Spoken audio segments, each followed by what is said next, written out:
Hello friend, मैं विपिन प्रसाद आपका अपना यूट्यूब चैनल एशियन मैथ में स्वागत करता हूं। फ्रेंड, आज का मेरा टॉपिक है ट्रेंगल, और ट्रेंगल के अंतर्गत आज मैं लाया हूं एंगल बाइसेक्टर थ्योरम। तो इस थ्योरम को स्टार्ट करने से पहले अगर आप इस चैनल पर नए हैं तो चैनल को सब्सक्राइब कीजिए, साथ साथ बेल आइकन को अवश्य दबाइए ताकि नए नए वीडियो की जानकारी मैं समय समय पर दे सकूँ। तो आज का जो थ्योरम है एंगल बाइसेक्टर थ्योरम, जिसका स्टेटमेंट आपके सामने रहा, prove that the internal bisector of A angle of a triangle.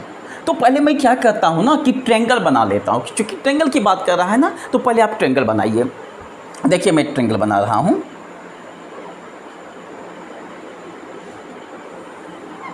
A B C एक ट्रेंगल है, clear.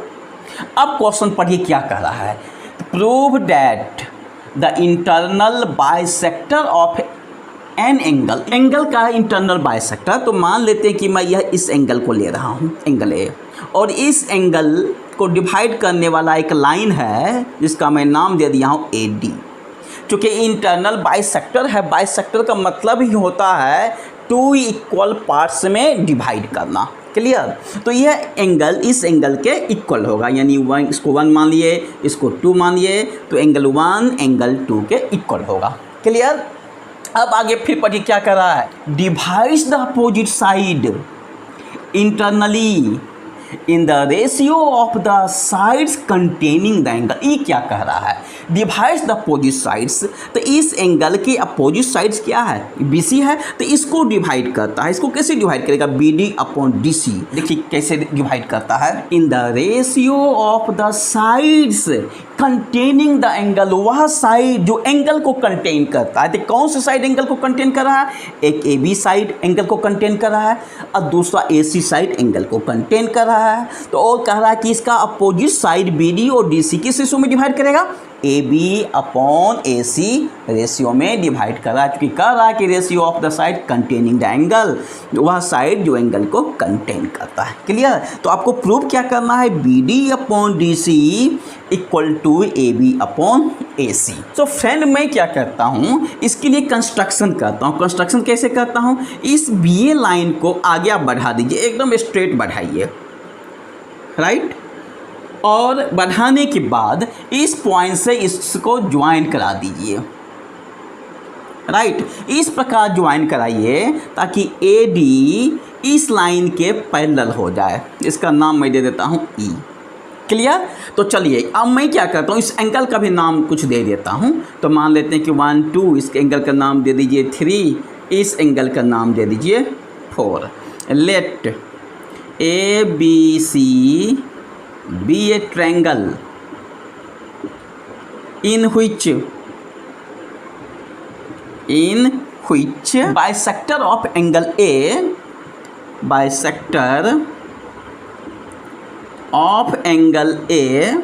meets BC at the point D। चूँकि एंगल A का बाइसेक्टर क्या है, AD, और जो साइड BC के D पॉइंट पर जाकर मिलता है, clear. In which bisector of angle A meets BC at the point D, clear। We have to prove that। आपको क्या प्रूव करना है, मैं बता चुका हूँ, BD upon DC equal to AB upon AC। इसके लिए कंस्ट्रक्शन करना पड़ेगा। देखिए construction, produced BA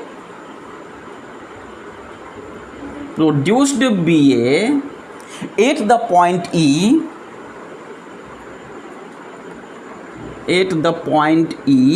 such that EC parallel to AD, clear. अब प्रूफ की ओर मैं चलता हूँ। देखिए इसका प्रूफ, फ्रेंड यहाँ पर देखिए, चूँकि AD क्या है, एंगल A का बाइसेक्टर है, since AD is the bisector of angle A, so therefore angle 1 equal to angle 2 हो जाएगा, होगा ना, एंगल 1 इक्वल टू एंगल 2। इसको मैं मान लेता हूँ फर्स्ट। नेक्स्ट आप ध्यान से देखिए, ए डी बी ई सी के पैरेलल है, so angle 2 equal to angle 3 होगा, क्यों? अल्टरनेट एंगल से। Also A D parallel to E C,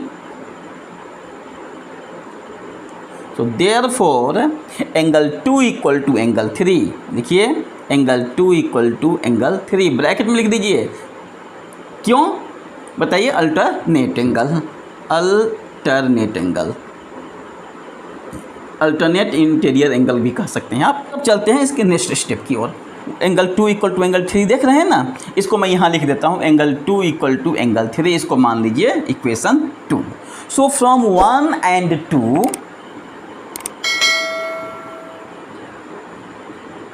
we get, देखिए अब क्या आपको मिलता है, ये एंगल 2 है और ये भी क्या एंगल 2 है, तो क्या होगा? एंगल 1 इक्वल टू एंगल 3 हो जाएगा। और ऐसे भी समझ सकते हैं, इस एंगल 2 का जो वैल्यू दिया हुआ है एंगल 1, इसको इस पर जाकर शिफ्ट कर दीजिए, यानी एंगल 1 इक्वल टू क्या हो जाएगा? एंगल, चूँकि एंगल 2 इक्वल टू एंगल 1 रख दीजिए यहाँ पर, एंगल 3, इसको मान लीजिए 3।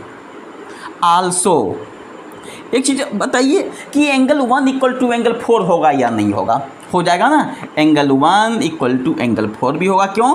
कोरेस्पॉन्डिंग एंगल है, कोरेस्पॉन्डिंग एंगल आएगा ना कोरेस्पॉन्डिंग एंगल से, क्योंकि ये लाइन इस लाइन के पैरेलल है। और आप ऐसे भी जानते हैं, जब यह लाइन इस लाइन के पैरेलल है तो यह एंगल इस एंगल के इक्वल हो जाता है, राइट ना। इसलिए यह एंगल इस एंगल के चूँकि पैरेलल है तो यह एंगल इस एंगल के इक्वल हो जाएगा।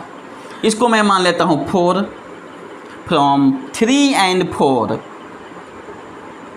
फ्रॉम 3 and 4 से देखिए हमें क्या मिलता है, ये भी 1 एंगल 1, ये भी एंगल 1, ये दोनों cancel, so angle 3 equal to angle 4, angle 3 equal to angle 4। और फ्रेंड, जब एंगल 3 एंगल 4 के इक्वल हो गया, इसका मतलब है कि ए सी ई आइसोस्केल ट्रायंगल हो गया। और आइसोस्केल ट्रायंगल में जानते हैं कि ए सी ए ई के इक्वल होता है, so therefore A C equal to A ई।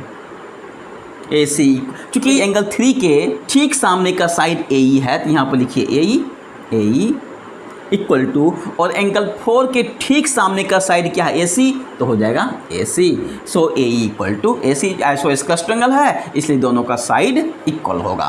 और आपको दिखाना क्या है, जरा देखिए, तो आपको लाना है B D upon D C equal to A B upon A C. So friend, अब मैं चलता हूँ in triangle B C E, in triangle B C E, A D parallel to E C, A D parallel to E C. So आप इसमें लगा दीजिए Thales theorem, therefore by Thales theorem, Thales theorem से आप क्या जानते हैं?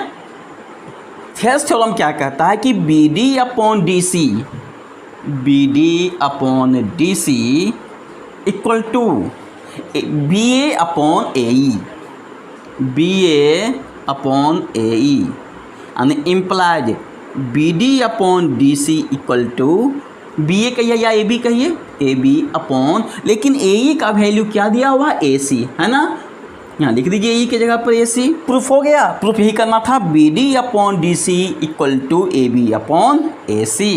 Proof हो गया, ये हमें लाना था। Clear? This is the angle bisector theorem. तो फ्रेंड, आज का यह थ्योरम कैसा लगा? अगर अच्छा लगा होगा प्लीज़ लाइक शेयर सब्सक्राइब करना नहीं भूलिए। फिर मिलूंगा नए वीडियो के साथ। जय हिंद।